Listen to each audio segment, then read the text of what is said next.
Hi everybody, my name is Jahron. I'm Jordan. I'm Sam. And today we are back with episode 3 of Our Thoughts.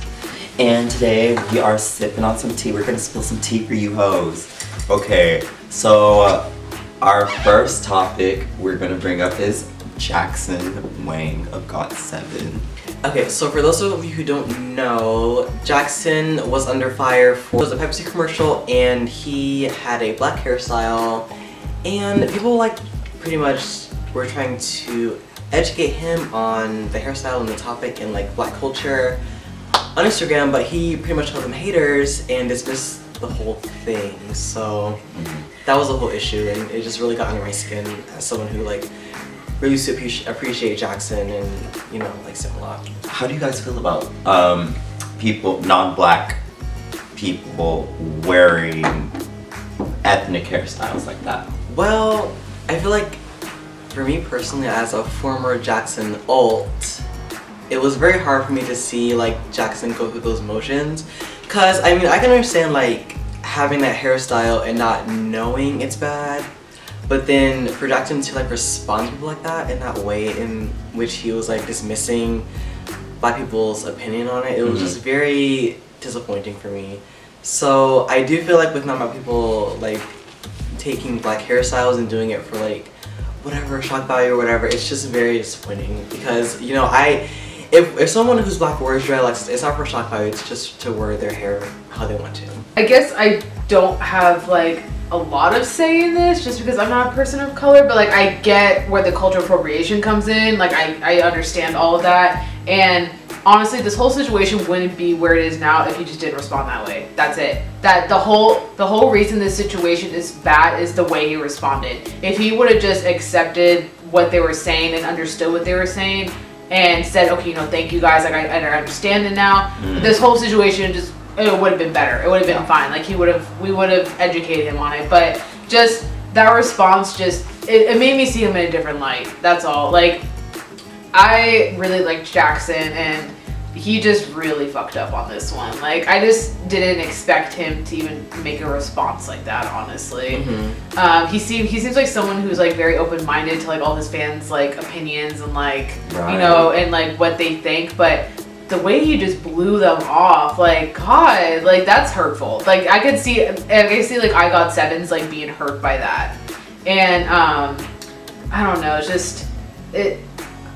Jackson, I don't know, I know that he still thinks that what he did was okay, and there's nothing we can do about it. So I mean, we tried educating him. You can't beat a dead horse, it's we just. I wish he didn't do that, but it's done and over now, and he's a lost hope, honestly. I don't know what else we can say to him. What else could we say? And it's really sad because I love Jackson as a person. He's so funny and so charismatic and just such a good energy, but that was just very disappointing to me.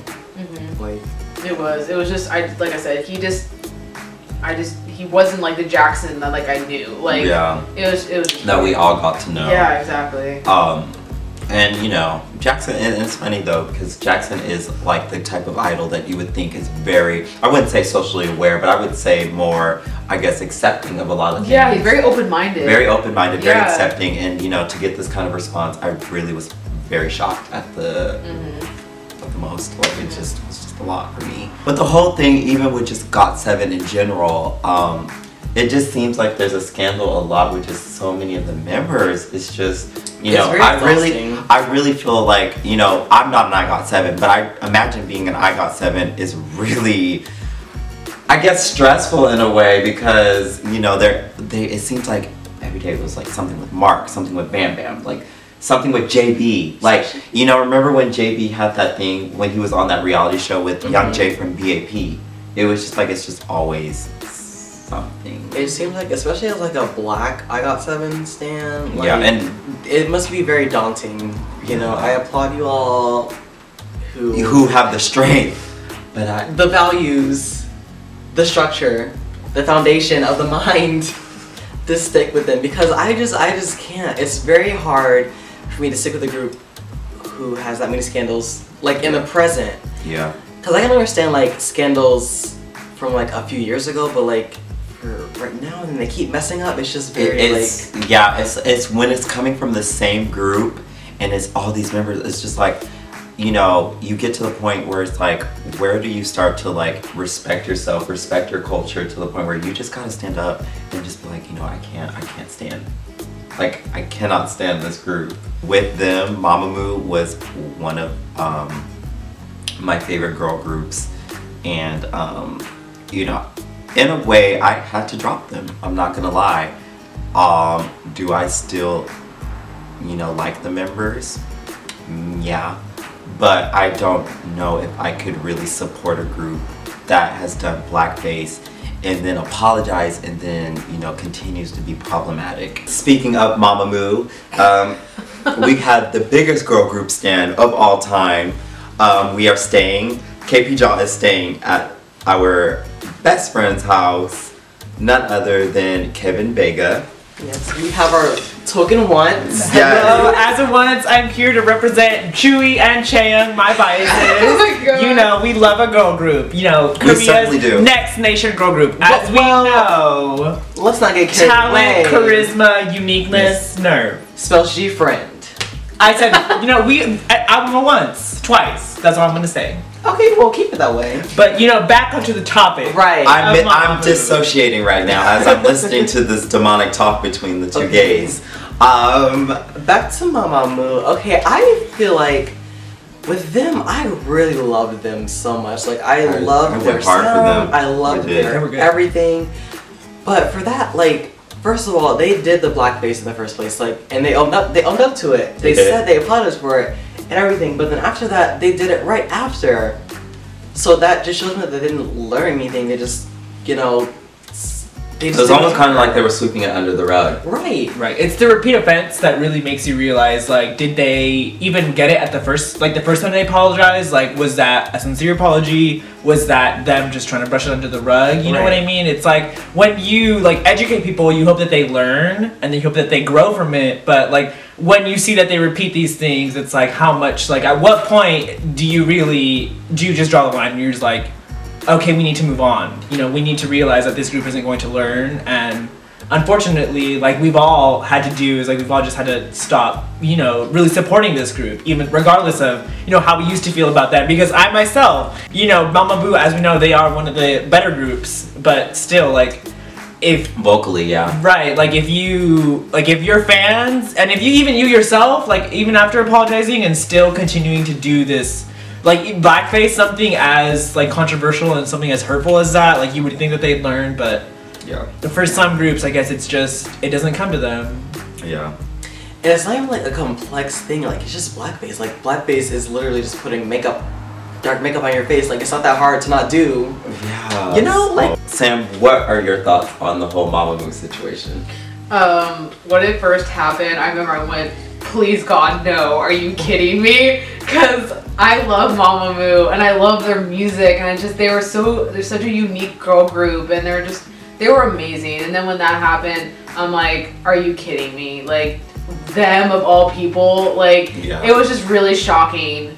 And I remember when I just saw the video on Twitter, and I'm like, oh my God, I'm like, because they said, oh, Mamamoo did blackface, like Mamamoo did blackface, and someone got the video and they like recorded the VCR, and I'm like, oh my God, like that's Mamamoo, because they're doing like Bruno Mars and stuff. He's not even black. Which is even worse. What do you? Because then you begin to think of, like, first of all, for you to do that at a VCR, like at your concert, you're showing that to your fans, like you're making them think that it's okay. You know what I mean? Like you're making them think that it's something to like laugh at or like to support. Or you just know? like, why couldn't they have just worn the clothing and danced to the song? Yeah. Right. If you play the song, you know who it is. Like you don't have to paint your skin for it. Like, and you know, like we can talk about how we all did just come back from Monsta X, and they all did just do a Bruno Mars song, but they did. But did they have to paint their face black? They didn't. They didn't. There was no blackface in sight. And there's obviously, like, you don't need to do it, so I don't understand like why it would ever need to be done. And like, I get that they're mimicking the music video, but like I said, just wear the clothes then, and like do the dance that they do in there and stuff. Like mimic the scenes. Like you don't have to mimic their skin color. Like I don't know. I just really want to know like what was going through their heads when they did that. Like what made them think that was okay. That's all. It's just, and even the apology. I remember when I read it, I'm like, okay, like it was like an okay apology. But then like what Jordan said, like after that, it just repeated itself. Right. It was just like, okay, well obviously that like apology meant nothing. So, like I said. It's just so weird coming from a girl group I thought was just so like open-minded about a lot of things, or just like I feel like they kind of like knew more than other idols. Yeah, especially when they were like, you know, seen at like if I'm not mistaken, they were at South Korea's Pride, and you know, being so like, you know, open-minded in terms of queer identity. You know, it's so weird, like. It's disappointing and it's also saddening, you know, like I said, like we used to like enjoy this group, and now you can't like listen to the songs anymore and feel the same way, you know, because you like in the back of your head, it's like these things like they haunt you, they really do. Like I almost wish themselves said something like on video or something, like instead of just like a letter from like, I think it was just like a letter, it wasn't just like a letter from the company, and then it was just like their names on the bottom. Yeah, and then that was it. Like I would have loved if they did like a V Live or something, just something addressing the issue. Yeah. Like something more of a heart to heart to fans, you know? Yeah. But it just seemed very just constructed. It's just like, okay, like it's like they had it like they had this already like on file, like okay, print it out, like we need this for this situation. I thought that's what like every like apology nowadays. It's like, oh, I'm sorry. I didn't realize I was offending anybody. I thought it was like a lighthearted joke and this and that and this and that. Like, okay, you've seen that a billion times on social media. Like, it should be, like, you should, I feel like when it comes to race itself, you should have some kind of like wall in front of you, or just know not to cross lines. Right, exactly. Especially in the age of social media, 2017, like that should be like a thing. And you would think, especially as K-pop artists, also being people of color, that they would understand like the struggles that we face as just people of color and minorities in general. Like you would hope for them to be a little bit more like understanding and opening to hearing like. Also, like darker skinned people of colors, like their thoughts as like on these situations, and you would hope that they would like learn from them and grow. But and like I like Korea's known to like have issues with race and stuff, because like I said, like literally only 1% of their population is foreigners, and so they never see black people. So like they think that what they're doing is like okay. Like Korea's known to like they did blackface a lot back in the day. Like no way. I give them just a little leeway because they don't know everything that like we do in America. But I feel like once they're educated, like they should just know, like okay, there, you're educated, you're good to go. But like it's just once they do it again, it's like okay, well obviously they didn't learn anything. But I do hope that it gets better, honestly. But because honestly, it's just weird. I just feel like lately there's just so many like situations popping up, and it's just like, why is that happening like right now in 2017? Like I expected this like in the early 2000s or something. It's like, why is it happening in this day and age? But I don't know. It's like I've just been noticing it's been happening like one right after another, and I don't know what's going on, honestly. So speaking of cultural appropriation and black hairstyles. You know, EXO just had a comeback recently, and I think we all noticed that Kai had a very interesting hairstyle. Me being like not an EXO, could you tell me a little bit about this hairstyle? What exactly was it? Okay, he had dreadlocks, which Kai has had dreadlocks before. There were cornrows. Yeah, and they were like during Wolf. A black hairstyle during Wolf era, and I mean. I'm not gonna beat around the bush. He looks good, but we can be honest. Like he looks good, but I mean, it's just not his place. It's still not okay. It's besides the point. It's besides the point. It's still not okay. And you know, me personally, do I think Kai looks good this era? Hell to the yes. And not only that, you guys. Like this is probably the era I paid attention to Kai like a lot. Like Kai is not anywhere near my like top 5 in EXO, but like let me tell you, I could be a damn Kai stan in this era. Okay. But that's besides the point.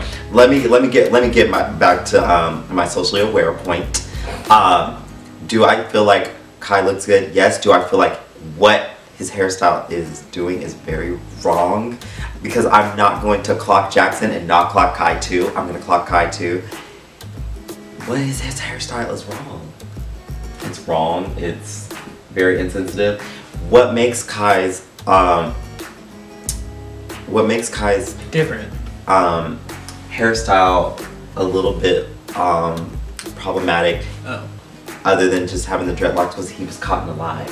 Because in the statement, he did say that he did not want to do this. No. Now, when we read the magazine, I told you that he didn't say he didn't want to do it. He just said, I don't know what people are gonna think about it. He just didn't like say more about it. See, we don't know too much about. But I read it again, and like, that's what he said. Like, he there's so many different like sources. I don't know what to believe at this point. Well, what I'm seeing is that he never said that oh, I didn't want it. He's just said, oh, I don't know what people are gonna think about. I don't know if people are gonna like it or not, because people didn't like the cornrows from the Wolf era. Not because of a cultural appropriation, because Korea just didn't like it. So like, he wasn't sure how people were gonna take it. And then once it came out that, oh, he did it because he wanted to do it, and he wasn't sure how people were gonna like respond to it. I remember I was just like, oh god, like I knew once that statement came out, I was like, oh, well, there you go. Like I can't defend him anymore, because like that just proved it right there that he like specifically asked for it. He did. He did. So I mean, all I can like him and Jackson's situations are both like different. Like they're on like different scales of like bad. Like we haven't heard Kai's response to this yet. So, and we've heard Jackson's, and we've definitely heard Jackson's, and we know where that went.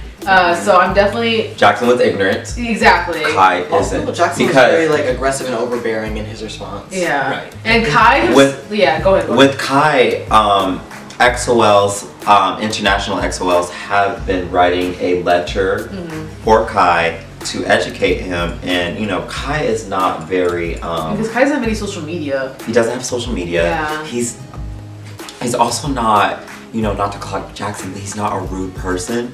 So I feel like he's gonna be very Jackson is an Aries, so I know. But when Kai reads this letter, I feel like he's gonna be like, oh my god, okay, yeah, I'm gonna apologize. Like, I know how Kai is. I know how everybody in EXO is. He's such a sweet person, so I feel like he's gonna start shaking, and like I feel like he's also gonna like, you know, like he's gonna give his opinion like somewhere in like some sort of outlet, and to like give his like, you know, apology, like, you know, I'm so sorry guys, like I'll probably never do this again, and you know, I really feel like with Kai, he's going to be very open-minded, opposed to Jackson. He was not open-minded, he was very close-minded. I feel like the way that like hip-hop culture is consumed in Korea is very just weird to me. Like it's like, I understand, like, you know, it's like a faux hip-hop they don't think of it. They don't think of it as culture. They think of it as a style. Like, right. Like hip-hop, and it's not a costume, but it's like when you see someone wear cornrows in America, they just gotta wear cornrows because, you know, they gotta go to work or whatever tomorrow, and they gotta go somewhere and look okay. But with like Korea, it's like they see it as just like a cool, different like thing. It's a look, right? You know, and it's not a look. I mean, it's a look, but it's a look for Black people, right? It's something that's unique to you, you know, and I think that, like, as a non-XOL, what I think what hurts, I think, is that he said something, and then all of a sudden news comes out that, like, what he said wasn't exactly the truth, you know what I mean? I'm not gonna say that he necessarily meant to do harm, because I'm not, like I said, I'm not an XOL, I'm not really into Kai, I don't know exactly the situation, but I feel like as long as you need to be open and understanding, and I think if it happened in the Growl and Wolf era, then I think you should at some point somebody told him that hairstyle was wrong, and I think for you to say that you didn't ask for it, but then in the end it's like you wanted it after you got this backlash, I think that for me is what's disappointing about it. It's I wouldn't expect from it. I do have something to battle you on, okay, because you said that he should have known this during the Growl and Wolf era, but that was in 2012/2013. Cultural appropriation wasn't really a big thing back then. Right. So, would you I meant more to say, like, people were only clocking him because they think it didn't look good on him. But I meant to say, like, at some point, I feel like at some point somebody would have said, like, have you thought about this hairstyle? Like, do you know what it means? No, because I feel like everyone kind of forgot about it after that. Like, no one really talked about it after the Wolf era. Right. And it was really, I don't know, it was interesting because like, and now it's like resurfacing and stuff. Yeah. And it was weird because I watched a Kpjaw reaction and it was like 2 black girls and a white guy, and like the 2 girls go, oh, like I'm so desensitized from his cornrows in the Wolf era that it just doesn't bother me. And I was like, well, that's an interesting response. Like, yeah, that kind of is. Yeah. Yeah, and I was like, well, I mean, I guess like. Not everyone has like same opinion, but I would think that as like a person of color, you would like, I don't know, like go like in the other direction. But I also feel like, you know, know. I also feel like piggybacking off in that, like, you know, like those the people, like, and I'm gonna speak on like some black people feel like, well, I'm black and I feel like, you know, there's nothing wrong with it. I don't think that black person speaks for all black people, and I'm gonna say that. You do not speak for all black people, and just because you think it's okay doesn't mean that it is okay. And I wanted to make that known. So. And I'd also like to do a disclaimer that I myself am not black. I am a Guatemalan American, you know. So my opinions aren't as valid, I would say, to the same extent as both you and Jordan. But I believe that, like, obviously, you should work towards avoiding these kinds of situations, you know what I mean? Regardless of if you think it's right or wrong, I think if it causes controversy, if a community feels a certain way, especially a negative way towards something, you should try and steer away from it as opposed to trying to use it like to gain attention or to gain whatever you would like from this act. I live with black people, like, I honestly am at a point right now where I don't care if a black person thinks something is bad or whatever, like if it's affecting black people. But I feel like it is like non-black people and white people's responsibility living in a society where they have power over black people. It's their responsibility to be conscious of sensitivity and of things in the black community. Like I can understand like someone saying, oh, I don't really care because I'm black and this and that. That's fine, I don't care because you're black. But if you're not black, then it's your responsibility to like know that this is hurtful. I would definitely speak as someone who isn't black. Like, anti-black sentiments are definitely very prevalent in non-black communities. So I think that's something like you're saying that we should really touch on. Is that something that you really need to uplift? Is like the non-black people of color really do need to be there for black people of color because they have been historically, you know, politically, socially, and economically oppressed as much as other minority communities, if not more. Go the fuck off, please, because I'm gagged right now. Okay. And so you know this degree, girl. We showing it off. But on that, what we also need to pay attention to is the fact that EXO came back as 8 and not 9. Oh. That's crazy. That surprised me. That surprised me as too, ladies. I definitely feel like, as you may know, if you've seen, I don't know if this video is going to be after the first listen or before it, but if you've seen the first listen, if you've seen my reaction to the Kpjaw music video, you can see that I wasn't doing cartwheels. And it was hard for me because, you know, for me, I feel like I'm able to hold 2 people in a group. That's my opinion. And I have a lot of groups like that. With EXO, Bacon and Lay are my top 2 biases in EXO. I go for really hard for both of them. And to see that Lay wasn't in this, I felt like it lacked substance. It lacked a lot of things in Kpjaw. Do I think Kpjaw is a good song? Yes. Do I feel like it lacked in a lot of areas? Yes. I do feel like Lay not being in this made the song did not sound wholesome. Can I add on to that I had told you before that I was excited for this comeback. You know, I full disclosure, I'm not XOL, but you know, I was really eager for this comeback. I had heard a lot of buzz, you know, I was really excited. But I will say that Lay is somebody that I paid attention to. Lay, Schumann, and Dio, I would say, were like the 3 people that I was really excited to see. But like, the point is, like, to see that Lay wasn't in this comeback, definitely I felt like EXO was missing something. I feel like if I would have seen him in this comeback, I would have been like, okay, I need to definitely become an XOL. I need to start paying attention to this group. But I think because I didn't get to see their full dynamic, their full, like I would have loved to see a live stage with all of them, you know what I mean? But because I'm not able to see that, that definitely does affect how I feel about the whole group in general. Well, they were missing something. They were missing a whole ass person. So, I mean, it's just very...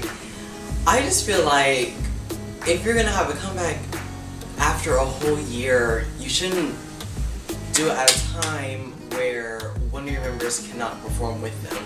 Because it just feels very like not genuine. Right. And just very like they don't care about Lay. Like that's what it feels like to me, honestly. Like if I want an EXO comeback, I want an EXO comeback with all the you know, active members, not just 8. Like 8, it just doesn't make sense to me. Like 8 members for a comeback after a year. That's their motto, you know. And what was SM's reasoning for him not coming back? He's working in China. Scheduling, but I mean, you know, obviously they're gonna say that. Because, you know, personally, I do feel like SM just does Lay in general dirty. And Chinese members in general. Well, dirty. Can we talk about FX? Okay. Oh, let's sip some tea on that. Because, you know, SM, I just feel like they just so happen to not treat their foreigners not in the best light. So, Sam, what do you think of, you know, Lay's absence during this comeback era in terms of the album and the music video? You know, it's like, I feel like just Lay's been gone for so long now. Like, I feel like it was already hard enough having to go to both their concert tours and not him being there. Like, I just remember the first time that happened, I like literally started crying because I'm like, I wanted to see Lay so bad. Second time it happened, I was mad. I was pissed. I'm like, why is this happening again? It's always because of a schedule. Like, how far in advance do they make a schedule for him? Like, what I don't understand is just like, if he's a member of EXO, shouldn't one of his top priorities be EXO? Like, it just doesn't make sense to me. I'm not blaming Lay on any of this. Obviously not. Lay is like my ultimate bias, like in K-pop next entertainment, and it's just like I feel like he is just so overworked. It's not even funny. I mean, the man literally got like I was watching an interview. Like in like 3 days, the man got like 4 hours of sleep. Like he is not sleeping. He is passing out multiple times, all the time. He's passing out, and it's just like. Why is this happening? Like, why is he doing this to himself? Because in a way, he does have control over his schedule in a way, because the Yixing studio is like his own personal studio in China that SM gave him. But I feel like at the same time, it's just like SM, I feel like just purposely like make sure that he just doesn't get involved in things. I agree. They purposely do it. They make him not get involved, but at the same time, they like keep him on a leash because they know they make money off of him. Mm-hmm. So, because like they're like he makes them so much money in China, it's not even funny. So it's just like, you know, they're taking it both ways to say, okay, like not only are we getting our way by not having him in EXO that much, but we're still getting money off of him as well by him doing his projects in China. But I don't know, I just remember when I saw that he wasn't in this comeback, I remember I thought, oh, it's just the music video then. Because I'm like, if it's just the music video, then okay, that's fine. But if it turned out to be the whole album, it turned out to be the whole. Actually, at first they said promotions. They said he was gonna be in the promotions, like as in after everything was released in the live stages and do all that. It's like no, it turns out he wasn't even in the music video. He wasn't even in the album. Like mess. They made it. They put our hopes up because he came back to Korea for a couple days, and we thought that during those days that he was gonna be filming. Maybe because they haven't recorded the album for a while now, but I know that we all thought he was coming back to film the music video, and so what I'm wondering is why was he back there then? Why was he there for what reason? All I'm thinking is the only reason he was there was for the company to tell him like, hey, like, you know, this is a situation, like you just can't participate in this comeback. Like, yeah, I don't know. It's just I don't want Lay getting backlash for this. That's all, because it's not his fault. You know, it's just like, that's another thing. It's like people aren't blaming the company, like they're blaming Lay, and that's really pissing me off a lot. I feel like if, like, Lay is first and foremost a member of EXO, like I feel like his Chinese promotion should be put like second to his actual job. And I feel like if like SM really cared, then they would have a conversation with Lay about like why he's like promote with EXO. Because he's just been like, do they just want him in China? Like what Sam was saying, like, do they just want to make money off of him in China? Or, because that should be his first priority is EXO. We want him in EXO. He's in EXO. So I mean, I don't understand like what the problem is. Like if he's in China, he can just put the stuff on hold if he's in EXO. So yeah, that's just what I'm frustrated about. Like it just seems really weird to me. It's like he almost like I don't know, like I'm saying, like the last time I saw him with EXO was the Mama Awards. That was it. Of in December of last year. That was the last time I saw him, like all of them together as OT9. Good lord. And I just ever really get to see him like during award show season. Like that's it. And you know, it's just like I want to see him like be in this comeback. Like I don't even know, like is he just gonna learn the dance and do all that like for end of the year stuff? Like is he just not gonna be in it because he didn't like promote with him? Like I don't know what's going on with Lay. Like it's just been slowly getting worse and worse of him not coming to any schedules. Last minute things of him of like stuff coming out saying, oh, he can't participate in this. Like why? I don't know. It's just so frustrating. What it looks like is that this is like a big chess board, and SM is playing their game, and they're putting Lay in the forefront with people's attacks, and they're shielding. They're using Lay as a shield. That's what it looks like. It looks like you know, people are mad, people are upset, and they don't know who to blame. And you know, their first instinct is to blame Lay, and it's not his fault. I feel like SM themselves are very unprofessional when it comes to Lay. I think they're very unprofessional when it comes to a lot of their artists, but we're talking about Lay right now, and I do feel like it's just very manipulative. Is all I can think of. It's not right. Lay is a very valuable member of EXO, and he deserves every right to be in this comeback. I was very excited to look at Kpjaw promotions with Lay. Can you guys even imagine what he would look like this era? Someone made it like a fan-made like teaser for him. It looked really good, even though it was like cut together or whatever. But I just like Lay just adds another layer to the group. Like they're EXO. His vocals are unique. Right, and he can dance. He dance. Right. For me, it's like why would you ever take a member out of your group? Like for any reason.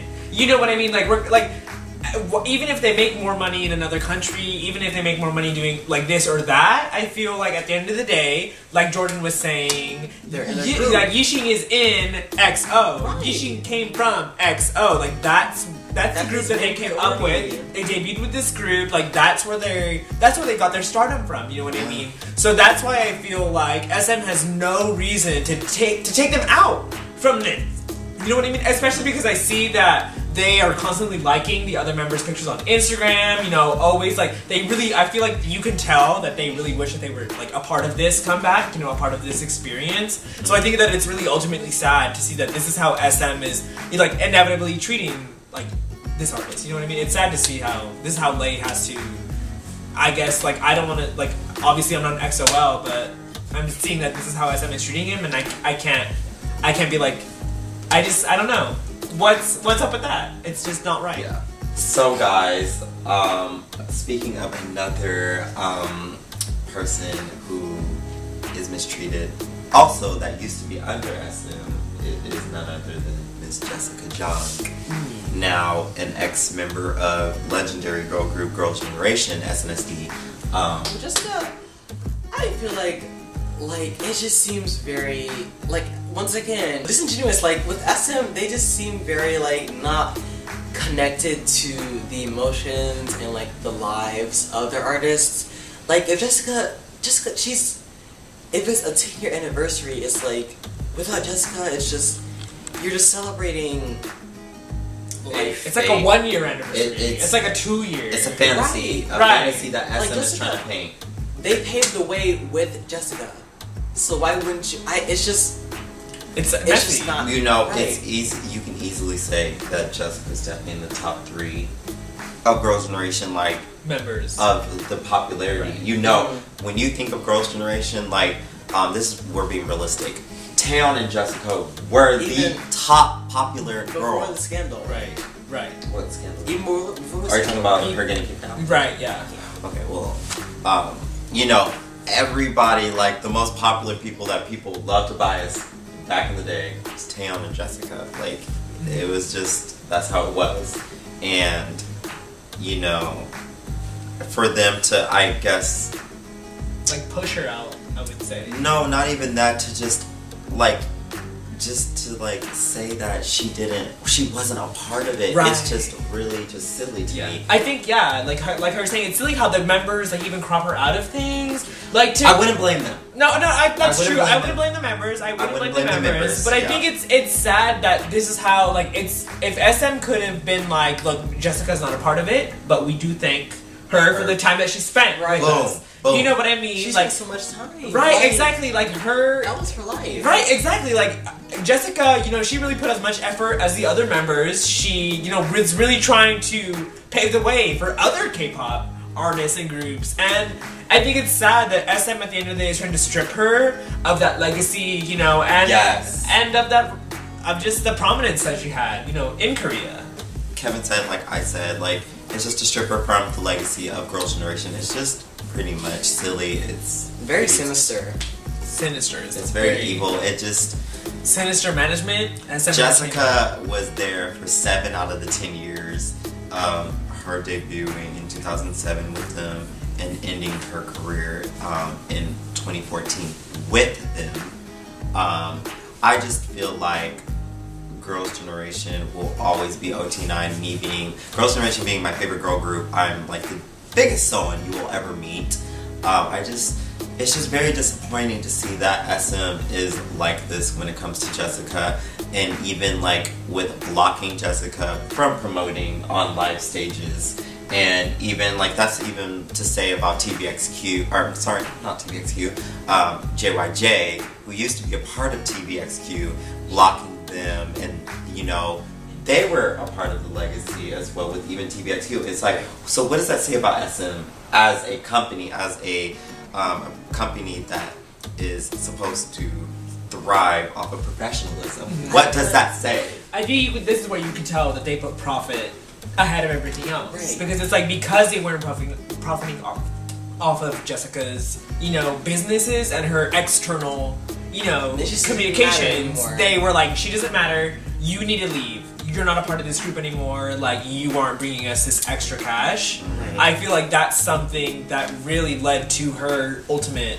departure from the group, which is sad to say, but I think it's something that SM really took it, really did. You know? Yeah, they really did take it into consideration. I feel like that's companies in general, because they really they don't see artists as people, they see them as money. And that's it. Like, if you're gonna, like, Jessica spent her life, like part of her life for this group, and she carried this, she contributed to this group's rise. So I don't understand like how they can just ignore, act like she didn't even exist at all. So I don't know, but I feel like, you know, if they wanna pay tribute to her, then that would be amazing. But if they don't, then I mean, has SM really ever been genuine in the past? Me personally, I feel like Jessica should join them for this comeback. Do I feel like Jessica should join the group like forever? No. That'd be amazing, but it's been so much that's happened, that's why I say no. So much more that we'll all probably will never know. That probably went down behind closed doors. But do I feel like she should join them on their 10-year anniversary in some shape, way, or form? Yes. But do I feel like that would happen? No. Which is sad. Like we're saying, it's sad to see that this is in like how SM would treat the situation. But I think it's in it like we were saying, like because Jessica didn't add to them, they decided to subtract her from this equation. Okay. You know. Ooh, come on, metaphor. Okay. Sam, what are your thoughts?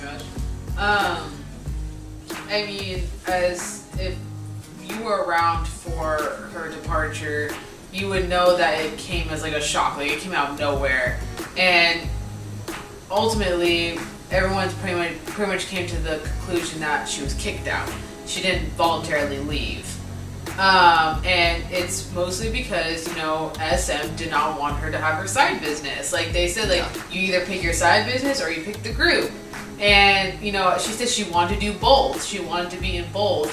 and they said, well, you know, sorry, you can't be making extra money on the side if we're not involved in it, so you can see your way out the door.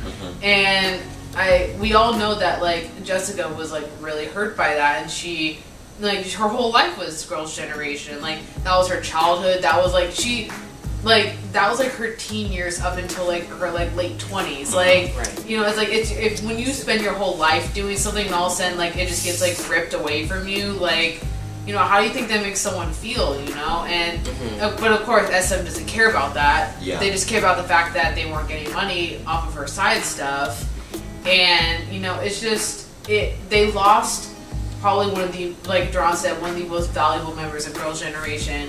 And do I ever see her making a comeback with them? No, because now I personally almost don't want her to, because I know she'll get a ton of backlash for it. Yeah. I know people will rip her to shreds. We'll say one last thing, everyone. Part of my K-pop endeavors is training photo cards. Please follow me on Instagram at Miss Crystal Baby. That's MissCrystalBaby. And the link will be in the description. In the description. Or Gary's Diploma on Twitter. I'll be there too. Gary's Diploma? Gary's Diploma. Miss Cool Cat Kevin, where? Miss Cool Cat Kevin, it's like my public Twitter, but I also have my Photocard training Twitter. Which is Gary's Diploma. That makes sense. So I got them both, girl. Honestly, I also want to thank Kevin for joining us, because he definitely gave a lot of input and thought into this episode. If you like this video and our commentary and everything, you should like this video and give us a thumbs up. And tell us what you guys thought in the comments of these scandals and these just messy things. It's a lot. K-pop is crazy. That's what people don't get, is that K-pop is crazy. K-pop is definitely a crazy subject, so like Jordan said, comment down below what your thoughts are on each subject that we did describe in this episode. And, you know, definitely show Kevin some love. Follow us on our social medias, Twitter, Tumblr, Instagram, Facebook, whatever the hell we put in that damn description. You take a motherfucking look. So, I guess with that being said. Okay.